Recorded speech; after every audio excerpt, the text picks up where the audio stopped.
World Medical Council na achamba ikai khum na ut poina khudong macha mong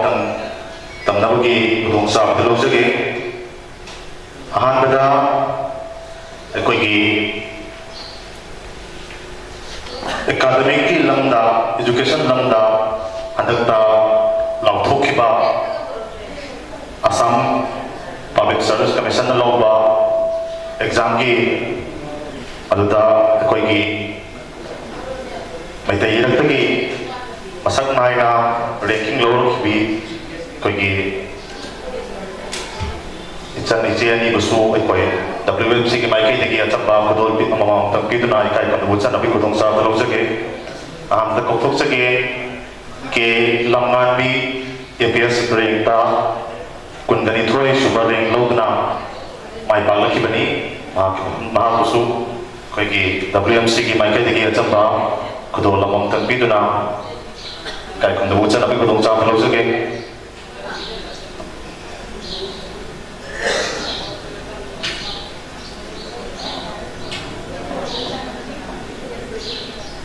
koi gi kudol policy bibina bagi namakta koi gi tais election BDB chief guest election BDB madam Srimati Vijaya Singapore next jari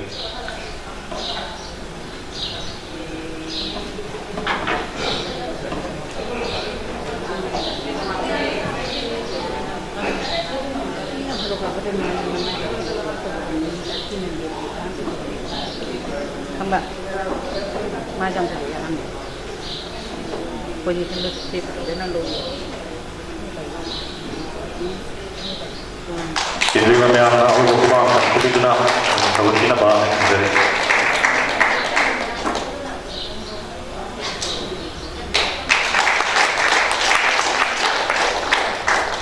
Mikro pasti kedua sahabat belum jaga bagi jan ke laman di lagi orang yang mengatakan yang pernah kami nama. Kurumjuli Maya and respected all the dignitaries present in the dais. Aigi main ke Lamganvi Singha, Konom Lamganvi Singha koi. Aigi papa ki main Konom Sineman Singha and aigi mama ki main NG Santimoy Singha kauje. Yamna samne di hai rage makhom mayam da so aigi journey ki APSC ki journey ki madamda aina haija ki bale. ado memna panjariba tumaina haibadi APSC ta natna atopa career haibadi mayam lei aduga so I encourage tawningi youngsters first aina basiki phangjariba platform siga mayam punambu yamna grateful oina thank you haijari ai pu yamna ikai kunaba bibi bagi damakta yam grateful ni ai APSC gumba examination da koi maitei macha se yamna dili gi adubu every year every consecutive years koi ama natraga ama ni natraga yam few in a thopa gamjabasi su yam harawi and future da su thokani tholakani haibagi hope amadi lejai aduga aina gamjaba mateng pangba haibadi aigi junior singda pangba gamjaba oina ai sum ate kegi haibadi aigi journey gi maramda aina pajagiba aina college ta pajagiba after college tawjagiba puna maksu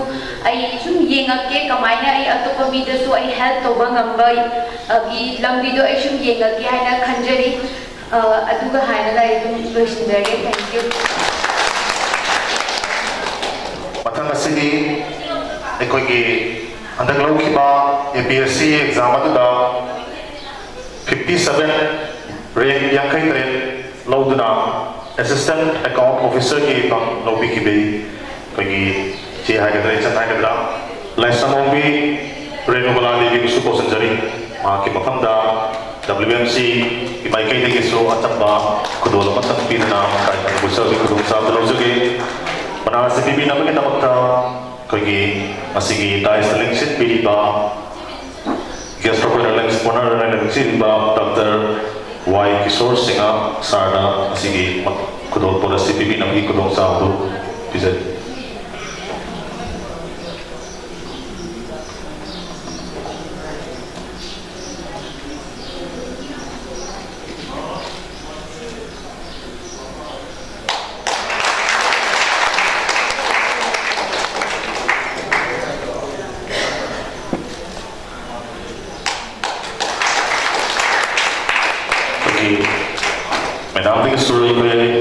ma'am कमदा वही मंगात्रा अभी नबा question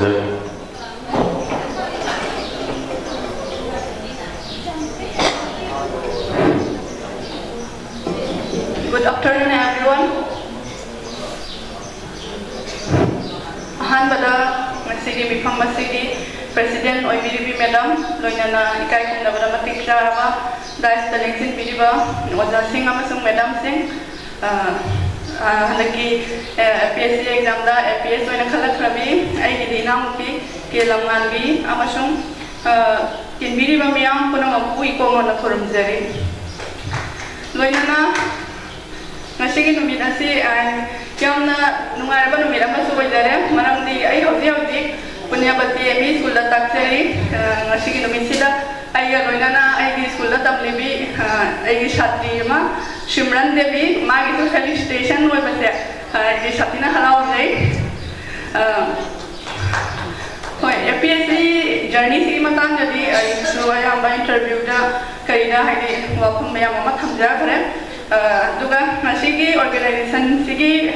World Meeting Council have organization Sigi Marilay Navadapa. Akoi Maitei, Akoiwana, Hawaii Canada Haizage, Akoi Maitei Bazati said Hona Pava Dina, Mibum Nakane, Atopa Zati Sina, Asami Singapore, Bengali Singapore, Kaidi Makoida, Kanama, Matambanamatalai, Maitei Nupi, Hagadimash, Amuhena respect. Akwai thongna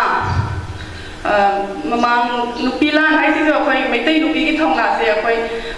mayam na sakhan jabani loinana ikai kumna tikja raba meitai nupi mayam ama legra akwai ki history dagi laimalin thoinga mibu ora basu manipuri hai manipuri queen kurangane nina akwai ki assam da home leba ka toramba role mayam akwai ki hai historical heritage mayam ama laiba asigi makata na ekoi metai lupina akoi hobji makoi tum kamaina ingani makoi ki thongna do akoi ki I da su yauri bani ha badu ningsing duna akoi ki samaj se samgat bada mateng panshare bese haijani loina da metai ki phajaba culture meyam samna ha bada akoi ki phizol ai ki interview ki matte ka matang haijaramge ai ki interview da ina akoi ki metai ki phizol phane na pizza se tuna chatai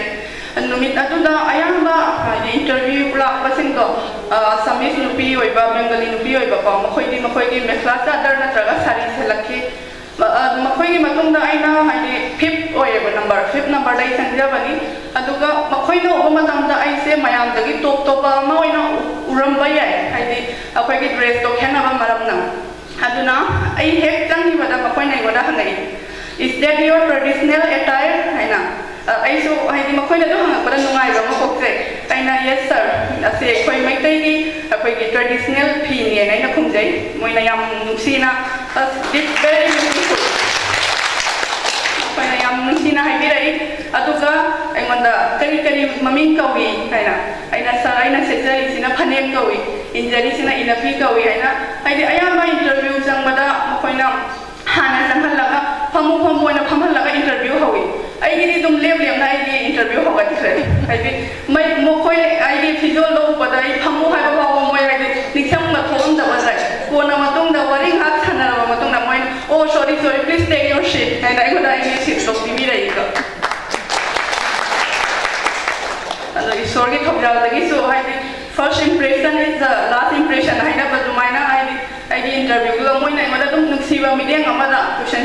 Makata as a current, I sorry of the so I didn't as a minor idea. Quite my lady, Jinkataya, Kataya, Mayama lady, I quite Mayamuna, Pukatsi, Singati, Equity Samas, Pava, Samas Ama, or Hensi, have a weapon to Tamzeraga, or Sinjera.